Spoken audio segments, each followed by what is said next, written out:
What is going on, guys? I'm Pete, welcome to Retro Game Addict, and today I want to show off my recent video game pickups. It's become a bit of a tradition on this channel for me to post my recent video game pickups, and it's been a few months, so what better time than now? I've got a lot of good stuff here, so let's get started in no particular order. First up, I have an Ultra Racer 64 controller. A friend picked this up for me at a local flea market for only $2, and I'm happy that he did. This is a third-party controller that really doesn't get talked about too much because it's like the strangest thing.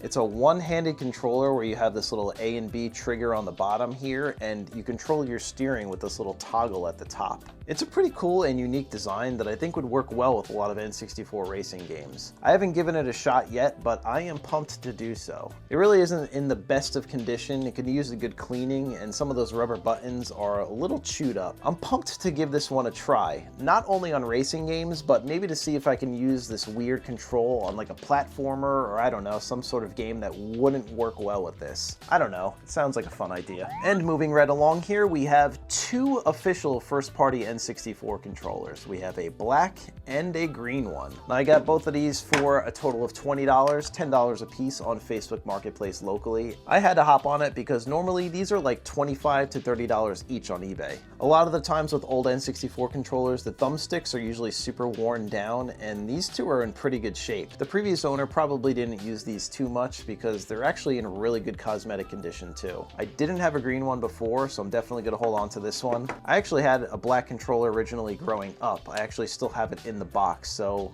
the word is out as if I'm gonna hold on to this one or not. Maybe I'll do like an 8-bit dough drop-in mod on this. Someone in the comments, let me know what you think I should do with this thing. And next up, we have this beast of a controller. This is the Sega Genesis Arcade Power Stick. Now this is the earlier 3-button variant. I know later on they introduced a 6-button. I very much like the look of this one. It has that old school Genesis aesthetic with the red accents like on the buttons and everything. I don't know, there's just something about this that looks so cool to me. And it's actually a pretty comfortable controller to play with as well. It's super heavy and it just feels like a total unit. So I'm definitely gonna hold on to this for sure. And last up on the controllers, not retro, but I figure I'll mention it, we have the Nintendo Switch 2 Pro controller. Now this was a birthday gift from a friend, and I was looking for one of these for a while. It's pretty similar to the original Switch Pro controller, but I feel like this is slightly more comfortable, so I'm pumped to have it. And next down the line, we have the NES Classic Edition. I bought this off of Facebook Marketplace for only $25. It came with the console and just a controller. It was missing the HDMI cable and the power cable, which really isn't that big of a deal. HDMI cables and these old micro USB cables are like a dime a dozen. I was really just interested mostly in the console itself. Both the console and controller are in super good condition. I've already had an NES Classic I bought new. I'd never removed it from the box. I always just kind of used it as a display piece since I had all of the games on it already. But now that I have this loose model, maybe I'll do something fun like hacking it and adding games to it. I know that was pretty popular a while ago, and maybe we'll see if it still works in 2025. Alright, so we're getting into the games here, and first up is Firepower 2000 for the Super Nintendo.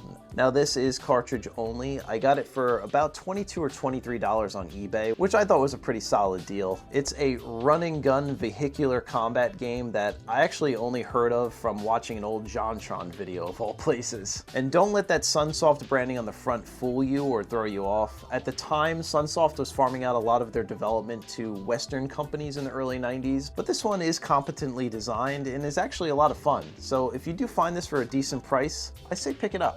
Next up, we have a complete in-box copy of Enter the Matrix on the Nintendo GameCube. The same friend picked this up for me at a flea market for I believe $5 for a whole lot of GameCube games. I remember this game being pretty hyped up when it came out because I believe it continued the storyline from the original movies. And fun fact, I actually had a friend that worked at GameStop around the release of this game, and he gave me a full cardboard cutout of Jada Pinkett Smith's character. It resided in my parents' basement for many years, and I think they either gave it away or I don't know, I might have sold it off, I don't remember, but I wish I held on to it. Despite this game being pretty hyped up at the time, I remember it getting like kind of mediocre reviews, but I'm gonna pop it into my GameCube soon and give it a try because I think it deserves it. Next up is OutRun 2 for the original Xbox Xbox. This is a Sega developed game by AM2. Now, I was a pretty big Sega fan all of my life, especially during the Saturn era, and anytime I saw the AM2 logo, I knew I was going to be in for a good time. Unfortunately, when this one came out, I really wasn't into the original Xbox, and I missed out on a ton of good Sega games. I picked it up on eBay for $25 shipped, which I thought was a pretty fair deal. I know they kind of go for a bit more. The casing on this one really isn't in the best of shape. I'll probably end up swapping the case with like a crappy sports game or something like that. Regardless, I am pumped to have this one in my collection, and I think I'm going to have a really good time with this one. Next up, not retro, is a Switch game, the Plucky Squire. So the brief synopsis on this one is that you are in a 2D storybook, and then when you jump out of the book, you're in 3D stages. Very, very brief synopsis there. The art style in this game is like a beautiful 2D hand-drawn style. It just oozes with charm. It's definitely on the easy side, but I had a lot of fun with this one. I was eyeing it up for a while until I found it on GameFly, shipped for $25, and I just had to hop on it. And for those who haven't bought a game used off GameFly before, they usually come in like new condition. Like, you can't even tell this was used prior. I don't know how they do it. They keep their games so nice. Anytime you're looking for a used game, do check out the GameFly store. I've never been let down on there. Deviating from the games a little bit, we have a GameShark for the Game Boy Color. Now, my friend picked this up for me at that same flea market I mentioned before. This one is version 4.0, so it is like the maxed out version with most of the codes loaded into it already. I've never really been too much into GameShark or Game Genie or just cheat devices in general. I am pumped to have this in my collection, as with everything else in this video, and I'm gonna give it a try soon. Maybe I'll make a video on it and show if it still works in the modern era. Alright, now we're into the good stuff. Here is a stack of Genesis games that I got off of Facebook Marketplace for only 30 bucks. First up, we have Fantasia. You can kind of see the cover artwork on this one is a little messed up. It's kind of farmed a little bit on the spine, but I do want to keep this one. It is complete. I know it doesn't have the best reputation compared to other Genesis Disney games, but a boxed Genesis game in 2025 is legit, so I'm going to keep it. Next up, we have Cyberball. It's a sports game, a football one at that, and I honestly could not care less about football. I do like arcade style games like the ones in the NFL Blitz series. This one maybe I will give a little bit of a chance because it is a futuristic one with robots, so that does sound like a decent time at least. I would never think to pick this up alone. I would really only buy it in a box slot. I've never owned it before, so I'll probably hold on to it. Next up is a copy of Miss Pac-Man. Now, I have bought and sold this game multiple times throughout my life, and I think at this point I'm just going to hold on to it. If you've played Miss Pac-Man, you've played this version. There's really not too much new here, but this one, out of the ones I showed you so far, it's basically in like new condition. It's like almost perfect. Another cool one to hold on to. All right, we're getting towards the end here. We have Taz-Mania complete in box. Now, my good friend and I in grade school used to play this every day for years. I really have a lot of fond memories with this one. I believe it was developed by Sega. I could be mistaken on that. I am going to hold on to this one, not because of the nostalgia and the sentimental value. It's because I actually only had a loose copy. I never had a complete in-box copy. What I'm probably going to do is swap out my original cart for the one in here, so I have like my complete one. But regardless, super pumped to have it. And here is Sagaia for the Sega Genesis. So in the Facebook Marketplace listing for these, it was just one blurry picture of all the spines, and I couldn't make out what this one was, but I did see the Taito logo. So I went on Wikipedia and kind of researched and cross-referenced a little bit and found out that it was Sagaia, which is a pretty sought-after game these days. It goes like in the 125 to 150 range on eBay. It is a part of the Darius series. I believe this is technically Darius 2. It's a pretty hard shoot-'em-up game that I've had a lot of fun with so far. It really wasn't on my bingo card to pick this up since they are so expensive, but finding it for a fair price in the wild was a super big win. Now, I am a huge shoot-'em-up fan. I do like a lot of the modern ones, but I also have a very sweet spot for those early 16-bit ones like the ones on the Genesis, Super NES, and TurboGrafx. Out of all the ones I've showed you so far, this is the one that I was most excited about. I can't believe I have it, and it was an amazing find.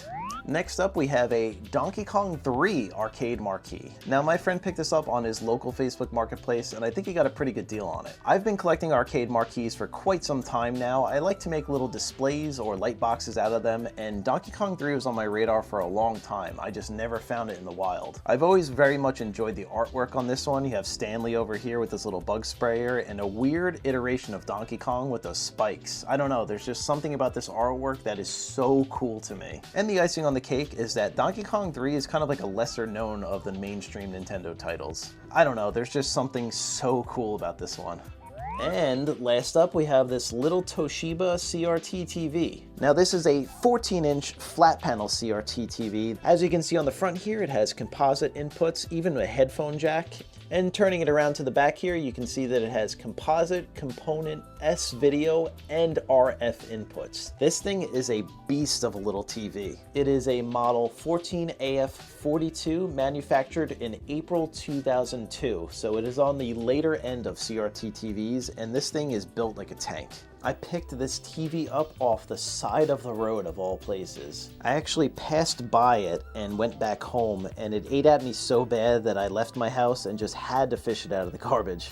It's crazy that someone would chuck something like this, but not everybody knows how sought after these are now. It is in amazing cosmetic condition, it has great picture, great sound, and like I said before, all of those inputs make it a really versatile little TV. I'm gonna end up holding onto this one for a very long time. I have no reason to get rid of it.